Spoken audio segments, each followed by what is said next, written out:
को जो भी हम पढ़ते हैं उसको ना अपने पेन में नहीं उतार पाते हैं। तो इसके लिए सर एक ही चीज़ ज़रूरी है कि हम कैसे इसको जहाँ से जहाँ डिस्कशन करें और जाना क्या नाम रिवीजन करें। तो सर इसके कुछ मोटे मोटे पॉइंट हैं, चलो हम देख लेते हैं और थोड़ा हम लोगों का रिवीजन भी हो जाएगा। तो सबसे पहले सर बात यह है कि जो जेंडर गैप रिपोर्ट है, ठीक है, जेंडर गैप जो इंडेक्स है वो निकालता कौन है, वो है वर्ल्ड इकोनॉमिक फोरम, ठीक। और साहब ये क्या है वर्ल्ड इकोनॉमिक फोरम, ये एक मतलब नॉन प्रॉफिट ऑर्गेनाइजेशन है और जो सभी देश मतलब जितने भी लगभग इसमें 146 देश हैं जैसा कि रिपोर्ट में बताया गया है, ठीक है। तो इन सभी का अध्ययन करता है और नीतियों का मूल्यांकन करता है जो भी सरकार बनाती है। तो इससे क्या होता है कि नीतियों का मूल्यांकन भी होता है और क्या क्या कमियां हैं वो सामने उजागर होती हैं, जिससे क्या है सरकार है जो भी सरकारें हैं उसमें और उसमें बढ़िया तरीके से उसमें कुछ इम्प्रूवमेंट करती हैं, ठीक है। तो साहब इसके 4 इंडिकेटर हैं जो हम आपको बताएंगे और आज के बाद इसके लिए आपको ऐसी ट्रिक बनाएंगे आप ज़िंदगी में शायद ही कभी भूलें कि कौन कौन से पॉइंट हैं जो हम लोग ना अक्सर पढ़ के भूल जाते हैं। तो सर पहली तो बात यह है कि भाई साहब इसमें क्या नाम भारत का क्या रैंक है, तो भारत की 129वीं रैंक है 146 देशों में। तो सर ये इंडिकेटर कुछ ज़्यादा बढ़िया तो नहीं आए हैं भारत के लिए, क्योंकि 146 देशों में हमारी अभी तक लगभग हम आज़ादी से लगभग 75 साल हो चुके हैं और सिर्फ 129 पे ही टिके हुए हैं। जो भी है चलो आगे देखते हैं, ठीक है। तो साहब इसके 4 आयाम होते हैं, कौन कौन से होते हैं पहले देखते हैं। Economic participation and opportunity. देखिए सर हम चीज़ें रट के और आगे भाग जाते हैं, तो रटने की जगह हम थोड़ा समझते हैं कि आखिर चीज़ें कैसे हमारे दिमाग में रिटेन बने रहे हैं।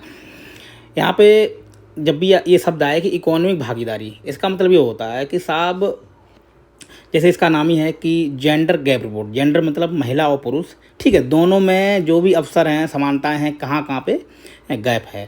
तो आर्थिक भागीदारी का साहब यहाँ से मतलब सीधा ये है कि महिलाओं को कितना रोजगार मिल रहा है, ठीक है, कितना रोजगार में उनकी भागीदारी है और कितने वो उद्यम चला रही हैं। मतलब जो एक आर्थिक जब भी आपके सामने एक वो आती है टर्म की आर्थिक गतिविधियाँ, इसका साफ सीधा सा मतलब होता है सेवा और वस्तुएँ जिसमें लोग लगे हुए हैं, ठीक है। तो महिलाओं की कितनी भागीदारी है और रोज़गार कितने हैं, कितना महिलाएं उद्यम चला रही हैं, फैक्ट्री चला रही हैं, इंडस्ट्री जो भी है। और सर अवसर का आप जानते ही हैं कि भारतीय समाज है बहुत ही वर्गों और जाति व्यवस्था और धर्म में बटा हुआ है। तो क्या सभी महिलाओं के लिए अवसर समान हैं या फिर कहीं न कहीं कुछ मतलब गैप है। जैसे हमारा आज भी हमारी कुछ जो हमारी परंपराएं उसके चलते महिलाओं को घर से बाहर नहीं निकलने दिया जाता, ठीक है। जैसे नहीं कहते कि घड़ी की सुइयां बताएंगे कि महिला सही है कि अच्छी नहीं है।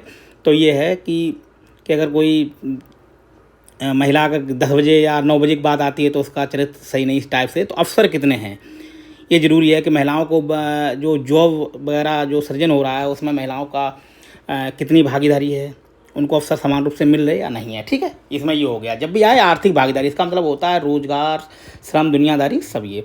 फिर हो गया साहब शिक्षा तक पहुंच। तो साहब शिक्षा तक पहुंच इसमें एक ये इंडिकेटर है कि महिलाएं कितने वर्ष तक स्कूल में शिक्षा ग्रहण करती हैं, उच्च शिक्षा तक उनकी पहुंच है कि नहीं, और शिक्षा की गुणवत्ता, क्या जो शिक्षा दी जा रही है वो वर्तमान के अनुरूप है भी या नहीं, और उनने कितने का नामांकन हुआ, कितनों ने स्कूल ड्रॉप किया, इस वगैरह कुछ होते हैं, ठीक है। और आपको मालूम है कि सब बिना शिक्षा के मतलब जो भी अफसर हैं वो सब मतलब धूमिल हो जाते हैं। अब आप एक सिंपल से इससे समझिए कि सर कोई महिला एक शिक्षित है, ठीक है, तो उसके पास बहुत जॉब करने के मतलब अवसर हैं, डॉक्टर बन सकती है, इंजीनियर बन सकती है, ठीक है, और जो भी है कि कहीं भी मतलब उसे अवसर मिल सकता है। लेकिन एक महिला जो शिक्षित नहीं है तो साहब वो क्या कर सकती है, या तो घरेलू काम करे या फिर जो मजदूरी वाला काम है वो करे। तो उसमें क्या है कि कहीं न क्या क्लियर ही होता है कि बहुत कम वेतन मिलता है, तो उनकी जो स्थितियाँ हैं बहुत ख़राब हो जाती हैं, ठीक है। और सर आगे चलते हैं। इसका अगला इंडिकेटर स्वास्थ्य है। स्वास्थ्य के मतलब है कि जब भी महिलाओं की बात करते हैं तो उनके पास स्वच्छता के कितने साधन हैं। जैसे आप जानते हैं कि जो भी काफ़ी सारी महिलाएं पीरियड के चलते अपनी जॉब छोड़ देती हैं और उनके पास साधन नहीं होते, जो भी है, ठीक है, और किस तरीके से वो सर्वाइवल कर रही हैं, मतलब उनके जीने के लिए जो बुनियादी चीज़ें होती हैं जैसे रोटी कपड़ा और मकान दुनियादारी, तो उनके लिए उन्हें कितनी मेहनत करनी पड़ रही है, कितना क्या करना पड़ रहा है, इसका एक इंडिकेटर है। और सब अगला जो हमारा इंडिकेटर है इसमें है पॉलिटिकल एम्पावरमेंट। इसका सर मतलब ये होता है कि महिलाओं की भागीदारी हमारी राजनीतिक व्यवस्था में कितनी है। तो आप देखेंगे कि अभी हाल में ही सरकार ने एक नारी बंधन जो विधेयक पास किया है, तो सर महिलाओं को 33% जो हमारी लोकसभा है और राज्य की विधानसभाओं में 33% जो आरक्षण दिया है, तो सर ये कहीं ना कहीं एक मील का पत्थर साबित होगा। जो बिल अभी 106वां जो संविधान संशोधन किया गया है, तो सर ये समझने वाली बात है कि जब महिलाएं क्या नाम राजनीतिक भागीदारी करेंगी तो सर इसमें फ़ायदा क्या होगा। फ़ायदा ये होगा कि जो नीतियाँ बनती हैं, अभी क्या है पुरुष बनाते हैं, देखिए ये नहीं कहते कि पुरुष खराब होते हैं, लेकिन कहीं ना कहीं मानसिकता एक पितृसत्तात्मक होती है। जब महिलाएं उसी पॉलिसी में बैठेंगी तो उन्हें जाना अच्छी तरीके से वो पॉलिसी का थोड़ा महिलाओं के प्रति क्या कमियां हैं, क्या समस्याएं हैं, उनको कैसे बेहतर किया जा सकता है, तो नीतियां बेहतर तरीके से बन सकती हैं। ठीक है, तो साहब ये हैं 4 इंडिकेटर हमारे कौन कौन से हैं। आर्थिक भागीदारी यानी इकोनॉमिक पार्टिसिपेशन एंड अपॉर्चुनिटी, शिक्षा तक पहुंच क्या है, स्वास्थ्य एंड उत्तरजीविता एंड सर्वाइवल वो किस तरीके से कर रही है, पॉलिटिकल एम्पावरमेंट। और आपसे अभी एग्ज़ाम काफ़ी आने वाले हैं, जैसे पीसीएस वगैरह के और छोटे मोटे एग्जाम होते रहते हैं, तो उसमें क्या है सर, इसका जो रेंज होती है वो होती है 0 से 1, यानी जो 1 पे है उसका मतलब होता है कि वहाँ कोई महिला और पुरुष में कोई भी गैप नहीं है, मतलब समानता बहुत ज़्यादा है। और 0 के आप जितने नज़दीक होते हैं तो सब उतनी ही ज़्यादा उसमें महिला और पुरुष में गैप होता है। ठीक है, तो चलो सर आगे देखते हैं, एक और है इसका आगे हमने बनाए हैं। ठीक है, तो भाई जो भी हमारी रिपोर्ट आई है उसमें भारत ने, अभी हमने बताया था, एक बेहतरीन सबसे अच्छा काम किया है हमारी जो राजनीतिक पार्टियां हैं सबने मिलकर, जो 106वां संविधान संशोधन किया है, और क्या नाम, नारी बंधन विधेयक। तो साहब महिलाओं के लिए बहुत ही मतलब एक नहीं कहते मील का पत्थर साबित होगा, जैसा कि हमने बताया। तो ये भी ध्यान रख लीजिए सब। जो अभी ये पूछ सकता है कि जो नारी बंधन विधेयक था वो संविधान संशोधन कौन सा, तो साहब कौन सा था, 106वां था। और किस अनुच्छेद के तहत किया गया था, साहब ये है 168। ठीक है, जो होता है कि संविधान में अगर कोई संशोधन करना होता है, आपको पता होगा पॉलिटिकल में, हम पॉलिटी में हम लोग पढ़ते हैं कि वो है 368। ठीक है, और वैसे तो भारत में देखें तो महिलाओं के लिए ये तो मतलब बहुत ही उच्च लेवल पे हो गया संसद में और विधानसभाओं के लिए, लेकिन भारत ने पहले भी 1992 में जो 73वां और 74वां संविधान संशोधन आया था उसमें महिलाओं के लिए बहुत बड़ा काम सरकार किया गया था। तो आप देखेंगे तो उसमें क्या हुआ कि महिलाओं की लगभग भारत में जो ग्राम लेवल पर हम देखेंगे, छोटे स्तर पर एकदम जैसे कहते हैं ना रूट डेमोक्रेसी, तो वहाँ पे लगभग महिलाओं का 45% हिस्सेदारी है। ठीक है, पार्टिसिपेशन कर रही हैं।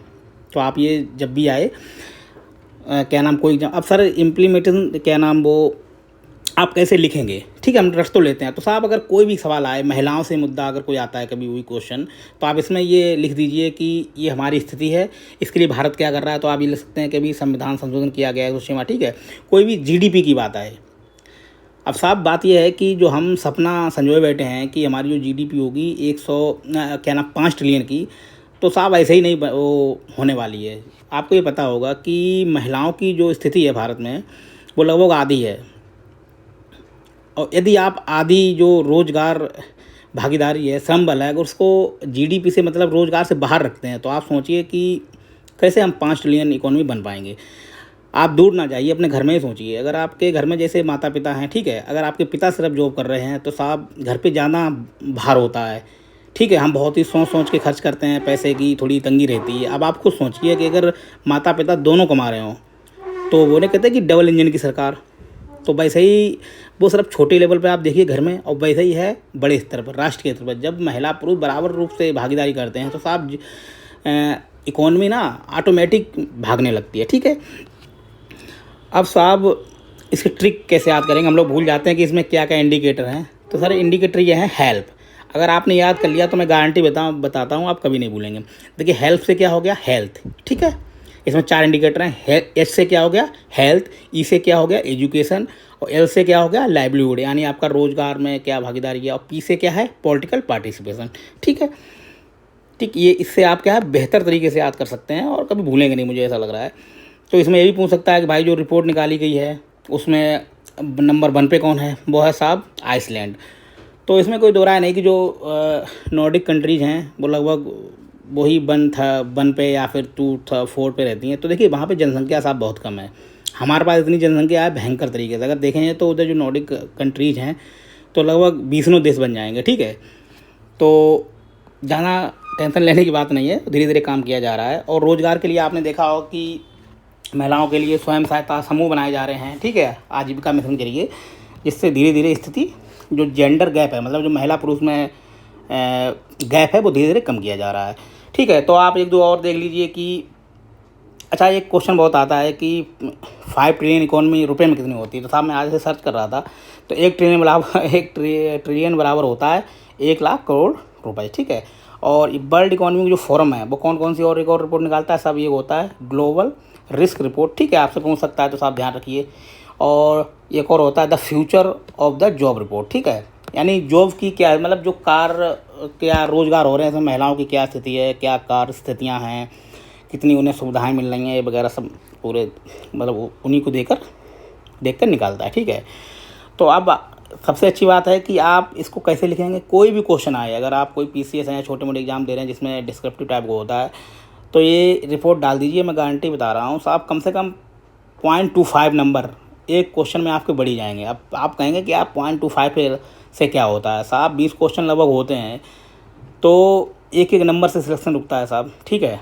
तो छोटे छोटे प्रयास करने होते हैं नंबर बढ़ाने के लिए, ठीक है। और जब भी आए अगर कोई क्वेश्चन जैसे आता है नहीं ग्राम सभा या जो संविधान संशोधन हमारा 73वां 74वां था, तो उसमें जरूर लिखिए महिलाओं के बारे में लिखिए कि महिलाओं की स्थिति बहुत सुधरी है, जिसमें लगभग 45% महिलाएं उसमें पार्टिसिपेशन कर रही हैं, जो हमारे मुखिया होते हैं उसमें, ठीक है। और उसमें जो 33% लगभग उसमें आरक्षण दिया गया है। और कोई GDP का मुद्दा हो कि भारत की GDP को कैसे आगे बढ़ाया जा सकता है, तो लिखिए कि जब तक महिला और पुरुष की भागीदारी लगभग समान नहीं होगी तो हम अपनी इकोनॉमी को बेहतर तरीके से रन नहीं कर पा पाएंगे, ठीक है। और मतलब महिलाओं से मुद्दा, मतलब देश का कोई भी मुद्दा हो, और लिख दीजिए कि सस्टेनेबल जो हमारे गोल होते हैं उसको अचीवमेंट के लिए अगर महिलाओं की स्थिति पीछे रहती है तो उसको भी हम अचीव नहीं कर पाएंगे, ठीक है।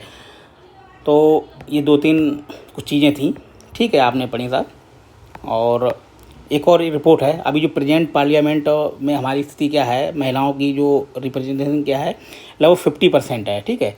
15% है, लोग 15% है। तो आप लिख सकते हैं कि महिलाओं की मतलब अभी बहुत कम भागीदारी है। जब महिलाएं उच्च पदों पर और उच्च राजनीतिक जो पदों पर जाएंगी तो पॉलिसी जो बनेंगी वो महिलाओं के उन्मुख होंगी, ठीक है। तो उससे बेहतर उनको रोज़गार और जो पार्टिसिपेशन के लिए उन्हें अवसर प्राप्त होंगे, ठीक है भाई। तो ये कुछ फैक्ट थे साहब, हमने पढ़े, आज हमने चलो शेयर करते हैं। बाकी जितना आप डिस्कशन करते हैं, जितना आप रिवीजन करते हैं, बस यही साहब की है, क्योंकि हमने भी 2 बार से UPSC दिया है। कुछ हमारी कमियां रही, सिर्फ कमियां क्या, हमारा CSAT साहब नहीं निकल रहा है 2 बार से, बड़ी क्या कहें, चलिए कोई नहीं, ये तो चलता रहता है। लेकिन हमारा काम है पढ़ना लिखना, अपना प्रयास करना, पूरा देना जो भी है, ठीक है। ओके भाई, जय हिंद।